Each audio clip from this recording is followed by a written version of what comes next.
If you think wisdom fades with age, you're in for a shock. When a quiet elderly woman at a survival retreat suddenly becomes the only one keeping everyone alive, you'll wonder, who really knows best? Stick around, this story takes a twist you won't see coming. Margaret Lawson, 64, had lived through more danger than most could imagine. Once a combat nurse during wartime, she had been married to the legendary Colonel Henry Lawson, a decorated war hero who had succumbed to lung cancer 3 years prior. Since his passing, Margaret had retreated from the world of military camaraderie, declining invites to veteran gatherings and never uttering a word about her service. To anyone on the outside, it seemed as though that chapter of her life was firmly closed. But within the quiet solitude of her small suburban home, hints of her past still lingered. Maps of past missions hung on her study walls, and her mind remained sharp, mentally rehearsing emergency protocols as if they were sacred rituals. So when the invitation arrived for a wilderness survival retreat, unique program blending civilians and veterans, Margaret found herself surprised at her own decision to accept. Maybe it was the nearing anniversary of Henry's death, or perhaps just the dull ache of too many quiet days. "I'll help with meals," she assured the event coordinator on the phone, her tone modest. The young man's enthusiastic response suggested he didn't quite understand her history. "Fantastic. We always need kitchen help. The training itself can be a bit intense," he remarked, his voice relieved. Margaret didn't bother correcting him, didn't mention her 5 tours overseas, her advanced field medicine expertise, or the Medal of Valor tucked in her drawer. Instead, she packed practical things: warm socks, rugged boots, and thick sweaters. Yet, almost unconsciously, she also slipped in an old military medical chart, a few topographical maps, and Henry's battered old radio transceiver, just in case. The retreat center was nestled deep in the mountains, isolated 3 hours from any hospital, 45 minutes from the nearest small town. The setting seemed perfect for teaching survival, a recipe for disaster if anything went wrong.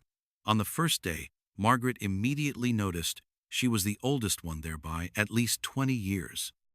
The younger participants, full of energy and confidence, sported insignias from various rescue organizations and the National Guard.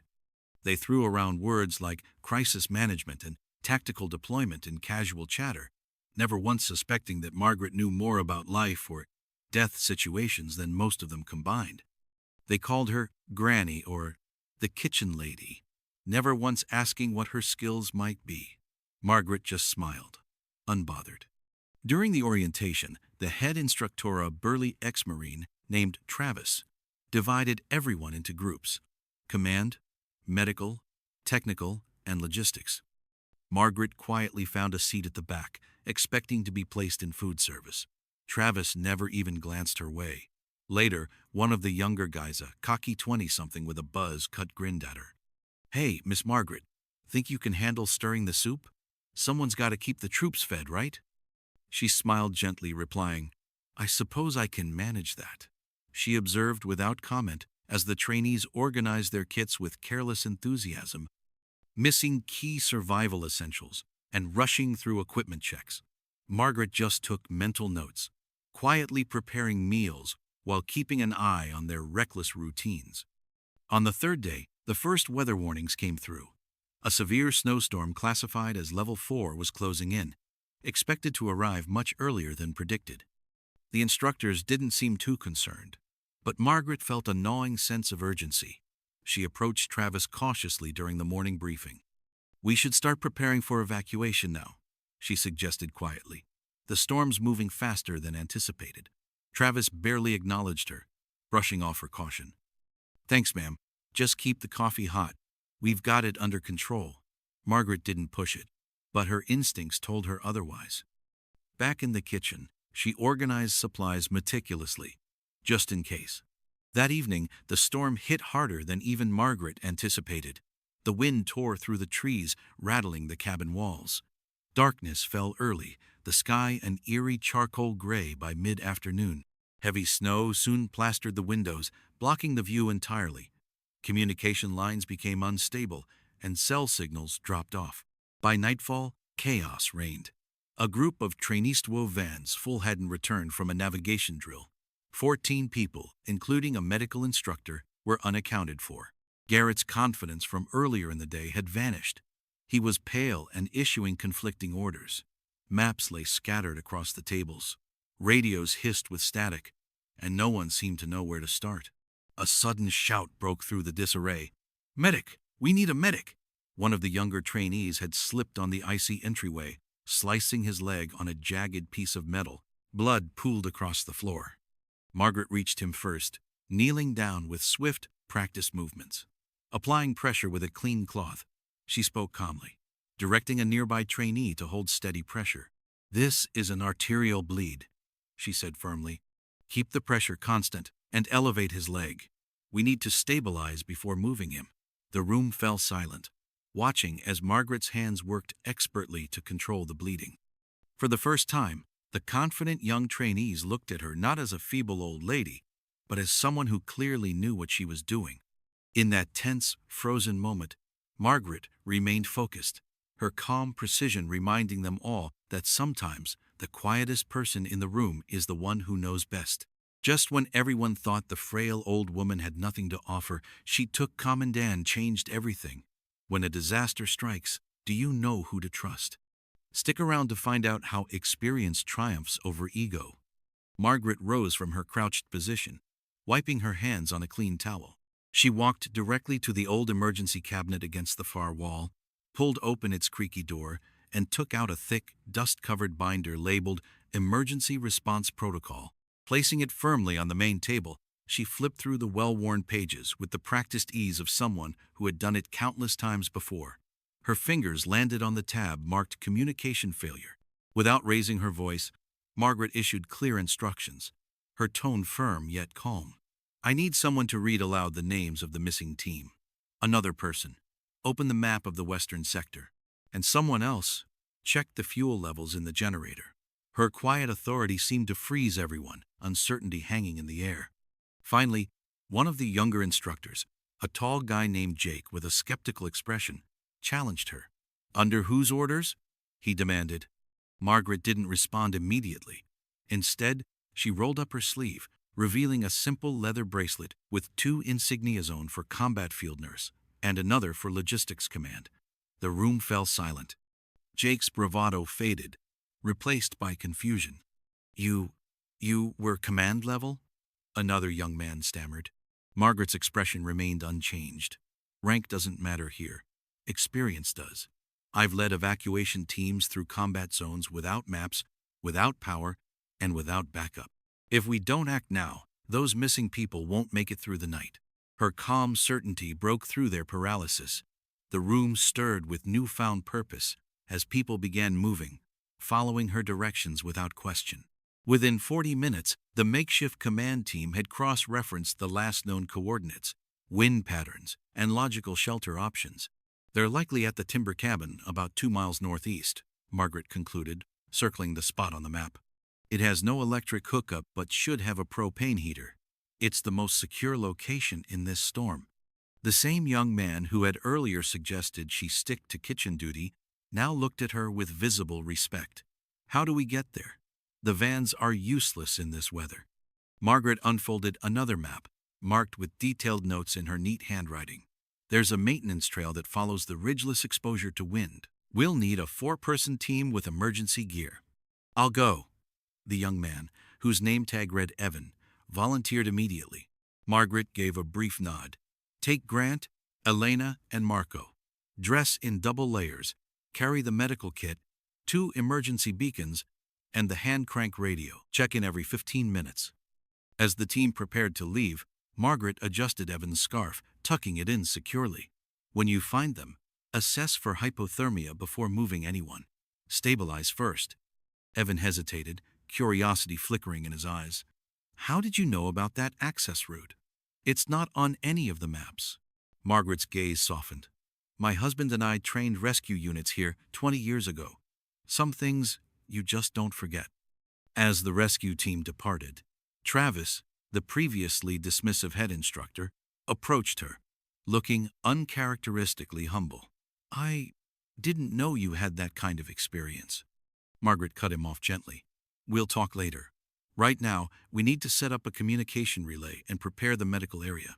The team will need care when they return. Under Margaret's guidance, the chaos of the cabin transformed into a structured command center. She organized the remaining trainees into shifts for monitoring the radio, instructed the medical volunteers on treating frostbite, and mapped out emergency procedures. Her composed demeanor inspired confidence, her instructions carrying an unspoken weight of experience. Just after midnight, the radio crackled to life. Evan's voice, slightly breathless but triumphant, came through. Command, this is the rescue team. We found them. Minor frostbite on 2, a sprained ankle on 1, all accounted for. A wave of relief swept the room, punctuated by cheers and sighs. Margaret allowed herself a small, satisfied smile before returning to the map to calculate the safest return route. At 3 a.m., the blaring horns of National Guard vehicles echoed through the snow-covered retreat. After hours of radio silence, Margaret had finally managed to establish a link to the outside world using Henry's old radio transceiver. She had crafted an improvised antenna from cooking utensils and copper wire, boosting the signal just enough to get through. As the guardsmen entered, Major Carl Bennett, the team leader, stopped short, taking in the transformed cabin. The once chaotic space was now systematically organized, with medical areas clearly marked, rotating shift schedules posted, and critical information displayed on makeshift boards. Major Bennett approached the central table, brushing snow from his uniform. "Who's in charge here?" he asked, glancing around at the orderly scene. Without hesitation, every single person pointed to Margaret, who was updating a status report at the command table. Major Bennett approached and snapped a crisp salute. Surprised, Margaret stood and returned it with practiced precision. "Nurse Lawson?" the major asked, his eyes lighting with recognition. "You trained our trauma unit back in Kandahar, didn't you?" Margaret's face softened as she remembered. "You were Corporal Bennett Tolways, kept your supplies meticulously organized." "It's Major now," he replied with a respectful nod. "You taught me that in chaos, structure saves lives. Looks like you haven't forgotten." While Margaret briefed the guardsmen on the situation, the retreat attendees watched in awe, realizing that the woman they had underestimated was orchestrating their safety with the precision of a seasoned commander. Major Bennett didn't question a single directive from her, recognizing the invaluable experience behind every word. "Your communication relay kept the team connected," the major noted. "Other retreat sites couldn't coordinate as efficiently. We're still looking for 3 groups on the eastern slope." Margaret nodded, indicating a younger volunteer, Sarah, who had been mapping at weather shifts. "She's been tracking the wind patterns and marking possible safe zones. We have updated topographical maps for the eastern region." With Major Bennett's team now aiding the operation, Margaret continued to coordinate efforts, her calm resolve never faltering. As the guardsmen worked under her guidance, the retreat participants couldn't help but feel both grateful and humbled. In the direst of moments, it was the quiet, overlooked woman who had not just survived, but saved them all. What happens when a forgotten hero steps back into the light? Sometimes, the quietest leader ends up commanding the loudest respect. Stay tuned to see how Margaret's story unfolds and why her calm under pressure changes everything.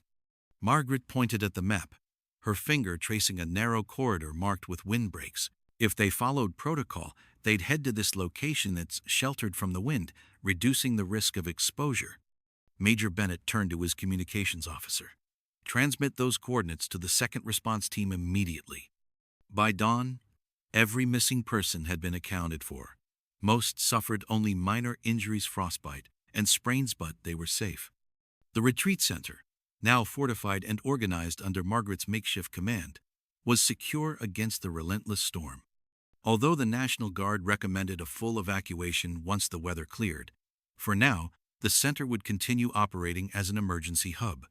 Finally, allowing herself a moment of rest, Margaret sank into a chair near the fire. Evan, the young trainee who had earlier underestimated her, approached with a steaming cup of tea. He looked a little sheepish. "Mrs. Lawson," he began hesitantly, "I just wanted to say, I'm sorry. About earlier. The kitchen stuff. I had no clue who you were." Margaret gave him a tired but warm smile. "No need to apologize. I didn't come here to impress anyone." Evan shook his head. "But you saved us. You knew exactly what to do when everyone else froze. Where did you learn all that?" Her gaze shifted to the window, where snow continued to swirl in thick, heavy gusts. "My husband and I spent most of our careers in combat zones. He commanded troops, and I ran field hospitals. Out there, you learn fast because mistakes cost lives."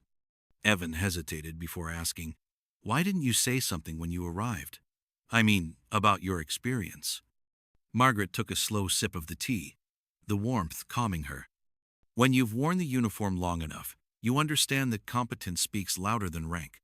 I didn't come here to lead. I just came to feel part of something again." "Part of something?" Evan echoed.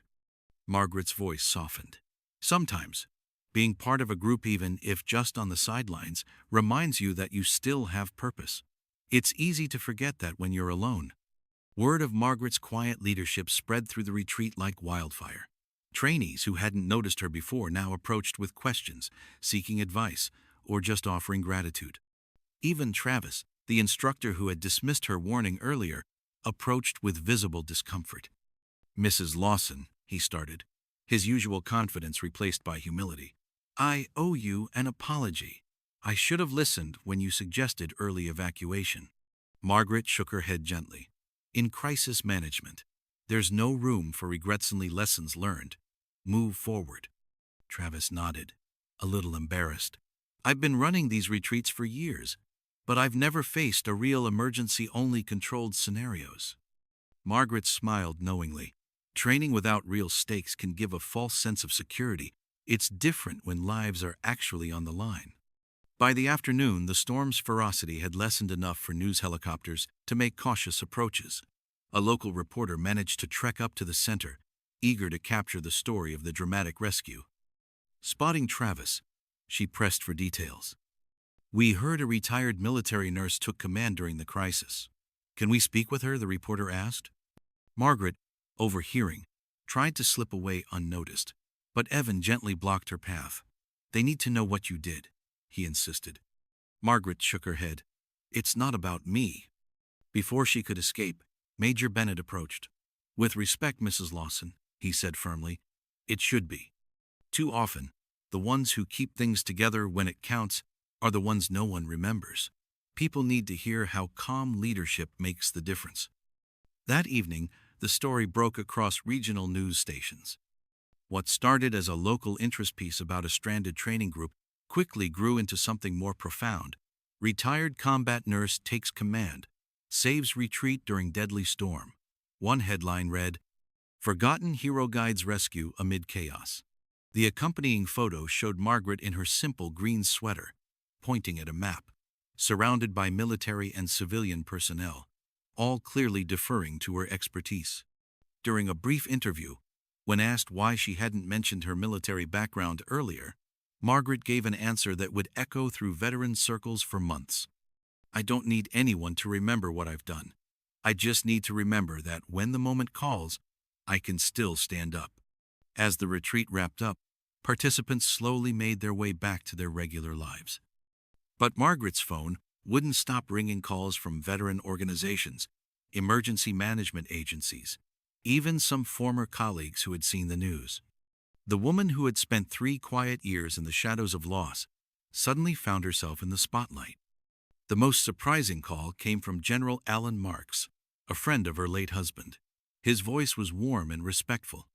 "Margaret, what you did out there, it's exactly what we need.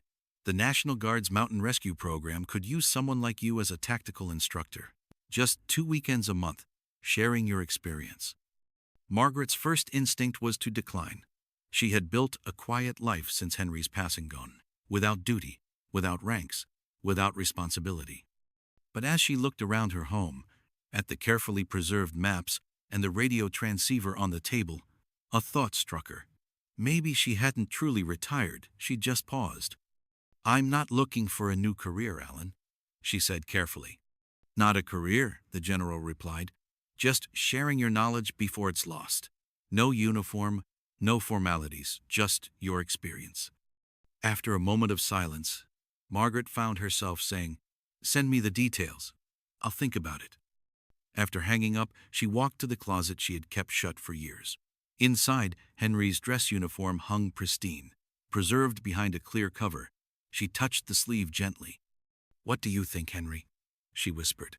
"One more mission?" No answer came, but a sense of purpose filled her, stronger than it had been in years. Some skills shouldn't be tucked away because they're more than just knowledge. They're the heart of who you are. 2 weeks later, Margaret received an invitation to speak at a ceremony honoring the rescue effort. She hesitated at first, unsure if she belonged in the spotlight for doing what had once been second nature. But as she looked at her simple, formal attire in the closet, she realized something important. Sometimes, stepping forward isn't about seeking recognition. It's about reminding yourself that you still matter. When a forgotten hero steps up, it changes lives forever. Margaret's story shows that true leadership isn't about titles, it's about knowing when to stand tall. Stay with us to discover how one quiet woman became the heart of a rescue operation. Margaret looked at the closet, the door slightly ajar. Inside hung Henry's old uniforms, untouched for years. Instead of the formal dress uniform, she reached for his worn field jacket, the one he'd worn during downtime. The faded patches spoke of shared deployments, memories etched into the fabric. Carefully, she pinned her own service badge to the collar and slipped a battered leather binder into the pocket. That binder, its edges blackened and charred, had survived a fire at a field hospital in Kabul.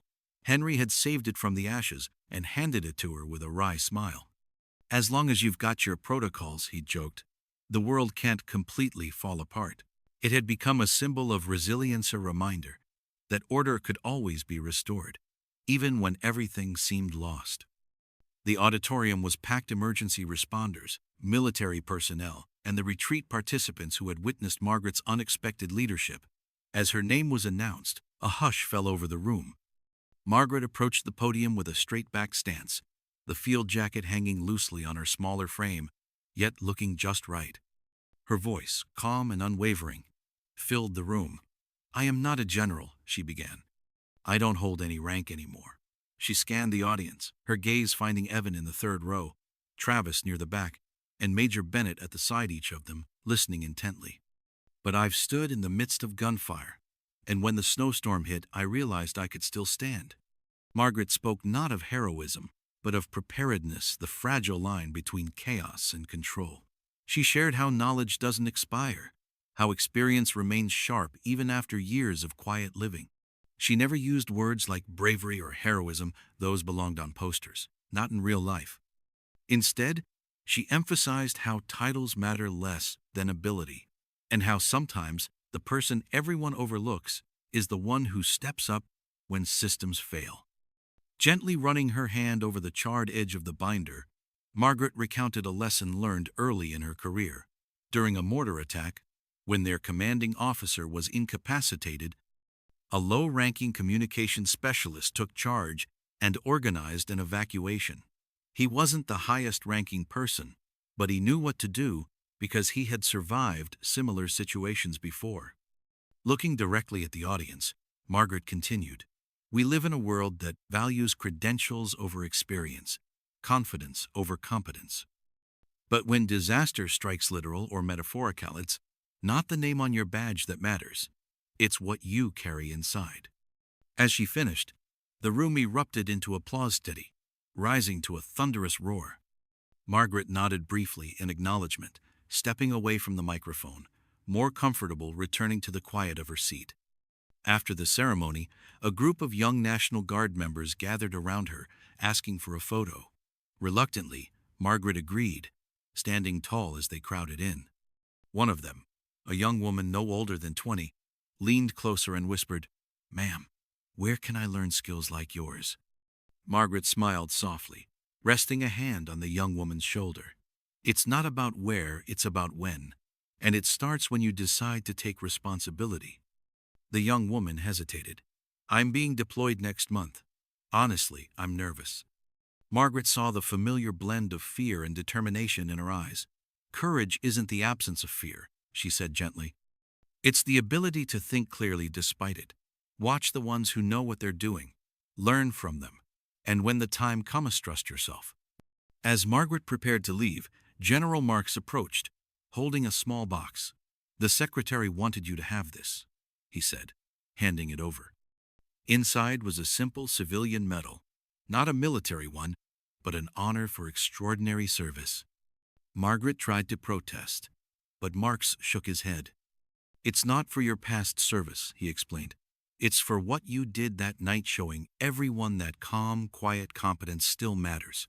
The following Monday, for the first time since Henry's passing, Margaret drove to the local Veterans Affairs office. After some hesitation, she approached the desk and asked about volunteering. The receptionist handed her a list of roles: hospital visits, administrative help, peer counseling. Margaret picked emergency preparedness training and added a note: available for disaster response protocols and field medicine training. Driving home, Margaret felt not a sense of closure, but of possibility. The National Guard training position still awaited her decision. The local emergency management office wanted her expertise. Evan had asked if she'd speak at his college about crisis leadership. For 3 long years, she had kept herself in the past, preserving memories rather than building new ones. Back home, Margaret carefully hung Henry's jacket at the front of the closet, within easy reach. On the dresser, she placed the civilian medal beside Henry's military decorations. Different honors from different eras, but both part of the same story, her story, still unfolding. The next morning, Margaret did something she hadn't done in years. She laced up her old hiking boots, packed a small emergency kit, and drove to the mountain trails where she and Henry had once trained recruits. The paths had changed, reshaped by weather and time, but Margaret was ready to learn them again. It wasn't just about staying prepared for the worst. It was about finding purpose again, knowing that the skills she'd kept buried could still serve others. As Margaret trekked along the rugged trail, her breath forming small clouds in the crisp air, she felt something stir within her. It wasn't nostalgia, it was resolve. Preparedness, she now knew, wasn't just a survival tactic.